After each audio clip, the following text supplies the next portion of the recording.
വെറും 10 വർഷം കൊണ്ടാണ് ലെൻസ്കാർട്ട് എന്ന ഒരു ചെറിയ ഓൺലൈൻ ഐവെയർ സ്റ്റാർട്ടപ്പ് ഇന്ത്യയിലെ ലീഡിംഗ് ഐവെയർ ബ്രാൻഡായി മാറുന്നത്. അവർ എങ്ങനെയാണ് ഇത് അച്ചീവ് ചെയ്തതെന്ന് അറിയാമോ? അവരുടെ സ്ട്രോങ് ബ്രാൻഡ് പ്രസൻസും സ്മാർട്ട് മാർക്കറ്റിംഗും തന്നെയാണ് അതിനുള്ള പ്രധാന കാരണങ്ങൾ. ലെൻസ്കാർട്ട് ആരംഭിക്കുന്നത് 2010-ലാണ്. കണ്ണടകൾ കൂടുതൽ അഫോർഡബിൾ ആക്കുക, സ്റ്റൈലിഷ് ആക്കുക, ആക്സസിബിൾ ആക്കുക എന്നീ 3 കാര്യങ്ങളിലാണ് അവർ തുടങ്ങിയത്. പക്ഷേ അത് പ്രോഡക്റ്റ് ഡിസൈൻ കൊണ്ട് മാത്രം സാധ്യമാവുന്ന ഒരു കാര്യമായിരുന്നില്ല. വളരെ ബോൾഡും ഇൻട്രസ്റ്റിംഗുമായിട്ടുള്ള മാർക്കറ്റിംഗ് സ്ട്രാറ്റജികളും അതിന് അത്യാവശ്യമായിരുന്നു.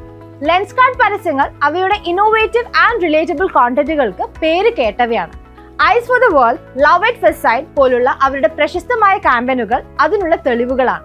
അതുപോലെ തന്നെ അവരുടെ ഗെയിം ചേഞ്ചിങ് സ്ട്രാറ്റജികളിൽ പ്രധാനപ്പെട്ട ഒന്നായിരുന്നു ഋത്തിക് റോഷൻ, കൃതി സനോൺ പോലുള്ള ബോളിവുഡ് സെലിബ്രിറ്റികളുമായുള്ള അവരുടെ അസോസിയേഷൻ.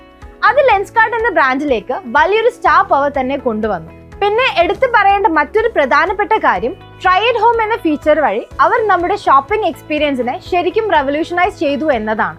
അത് സ്റ്റോർ എക്സ്പീരിയൻസിനെ ശരിക്കും നമ്മുടെ വീടിനുള്ളിലേക്ക് കൊണ്ടുവരികയും വീടിന്റെ കംഫർട്ടിൽ ഇരുന്നു കൊണ്ട് തന്നെ ഷോപ്പ് ചെയ്യാൻ നമ്മളെ എനേബിൾ ചെയ്യുകയും ചെയ്തു. അവരുടെ കമ്മ്യൂണിറ്റി ഡ്രിവൻ ക്യാമ്പയിനുകളും വലിയ വിജയം തന്നെയായിരുന്നു.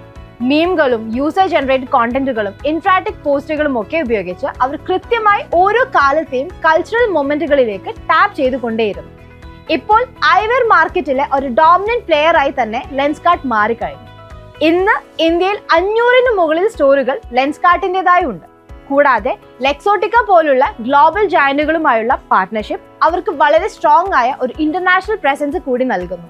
Innovation, marketing, customer first approach എന്നീ 3 ഘടകങ്ങൾ കൃത്യമായി ഒത്തുചേർന്നാൽ വിജയം ഉറപ്പാണ് എന്നതിനുള്ള തെളിവാണ് ശരിക്കും ലെൻസ്കാർട്ടിന്റെ ഈ സക്സസ് സ്റ്റോറി.